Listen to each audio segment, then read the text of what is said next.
The Grateful Beasts.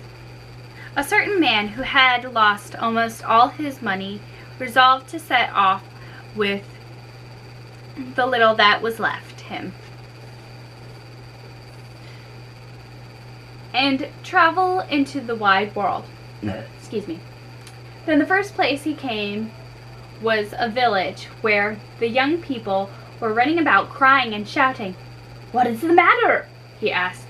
"See here," answered they. "We have got a mouse that we make dance to please us. Look at him! What a droll sight it is! How he jumps about!" But the mice pitied the poor little thing and said, "Let the mouse go, and I will give you money." So he gave them some and took the mouse and let him run. And he soon jumped into a hole that was close by and was out of their reach. Then he traveled on and came to another village, and there the children had got an ass that they made stand on its hind legs and tumble and cut capers, at which they laughed and shouted and gave the poor beast no rest. So the good man gave them some of his money and to let the poor creature go away in peace. At the next village he came to, the young people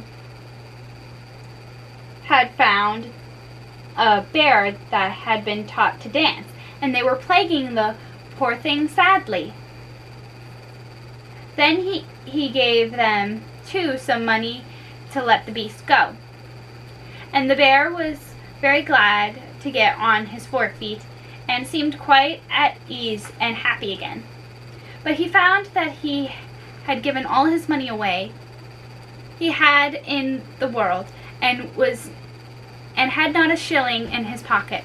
Then said he to himself, "The king has heaps of gold in his treasury that he never uses. I cannot die of hunger.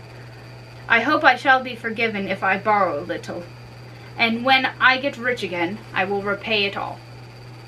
So he managed to get into the treasury and took very little money. But as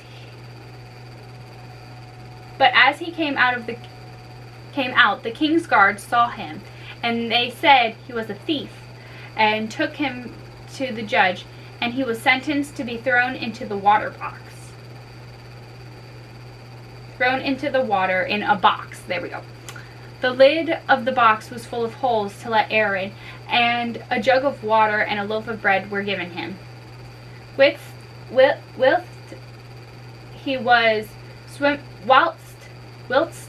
he was swimming along in the water very sorrowfully, he heard something nibbling and biting at the locks, and all of a sudden it fell off, and the lid flew open, and there stood his old friend, the little mouse, who had done him this service. And then came the ass and the bear and pulled the box ashore, and all helped him because he had been kind to them. But now they did not know what to do next, and began to consult together, when on a sudden a wave threw on the shore a beautiful white stone that looked like an egg. Then the bear said, "That's a lucky thing. This is a wonderful stone, and whoever has it may have everything else that he wishes." So the man went and picked up the stone and wished for a palace and a garden and a stud of horses. And his wish was fulfilled as soon as he had made it.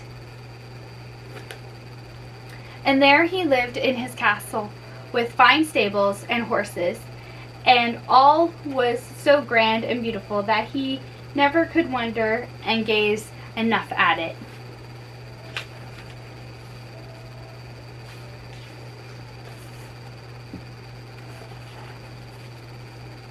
After some time, some merchants passed by that way.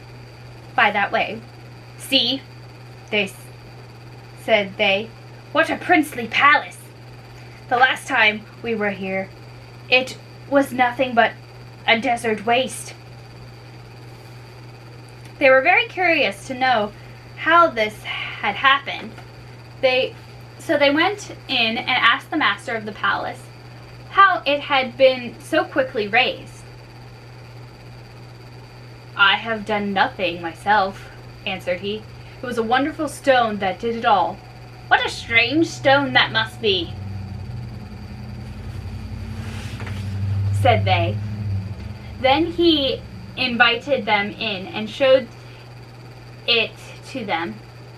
They asked him whether he would sell it and offered him all their goods for it. And the goods seemed so fine and costly that he quite forgot that the stone would bring him in a moment 1,000 better and richer things, and he agreed to make the bargain. Scarcely was the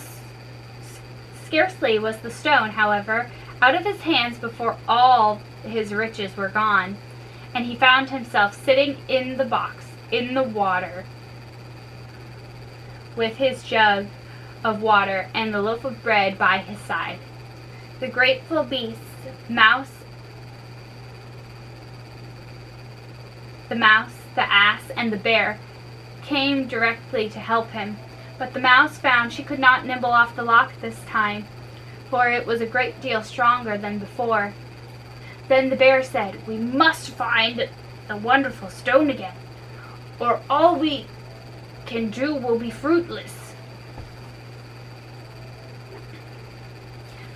The merchants, meantime, had taken up their abode in the palace, so away went the three friends. And when they came near, the bear said, Mouse, go in and look through the keyhole and see where the stone is kept. You are small, nobody will see you. The mouse did as she was told, but soon came back and said, Bad news!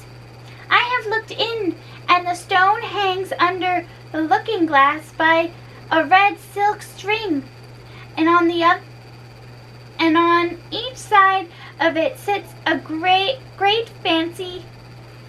cat with fiery eyes to watch it. Then the others took counsel together and said, Go back again and wait till the master of the palace gets in his bed asleep. Then, that's how you know it's a new book.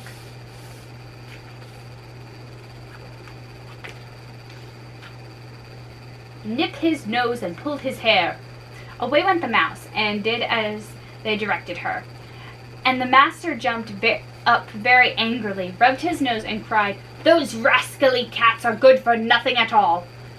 They let the mice eat my very nose and pull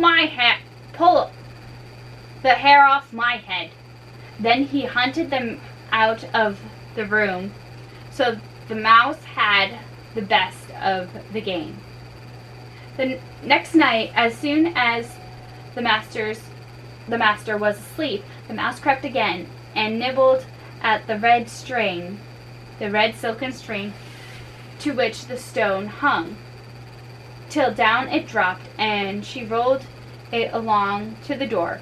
But when it got there, the poor little mouse was quite tired, and said to the ass, Put in your foot and lift it over the threshold. This was soon done, and they took up the stone and set off for the waterside. Then the ass said, How shall we reach the box? That is easily managed, answered the bear. I can swim very well. And do you, donkey, put your 4 feet on my shoulders, mind, and hold fast, and take the stone in your mouth. As for you, mouse, you can sit in my ear. It was all settled thus, and away they swam. After a time, the bear began to brag and boast. "We are brave fellows, and not we. Are not we, ass?" he said. "What do you think?"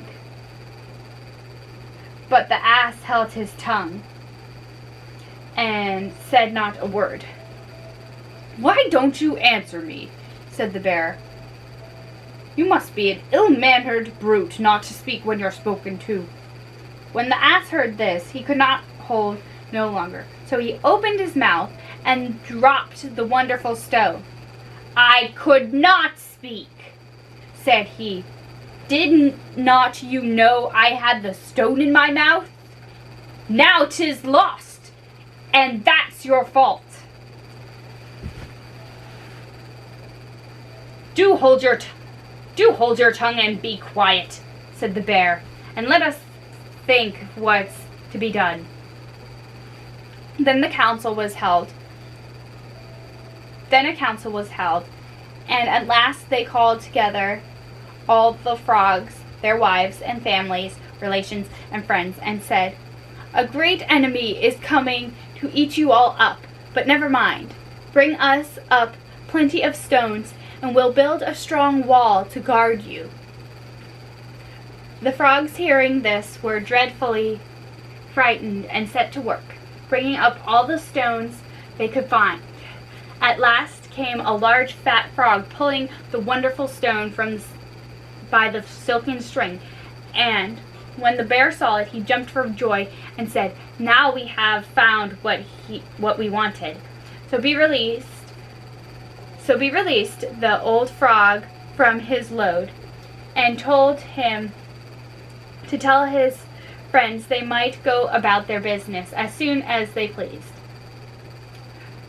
Then the three friends swam off again for the box, and the lid flew open, and they found that they were just in time, for the bread was all eaten and the jug was almost gone. But as soon as the good man had the stone in his hand, he wished himself safe and sound in his palace again, and in a moment there he was, with his garden and his stables and his horses, and his three faithful friends dwelt with him.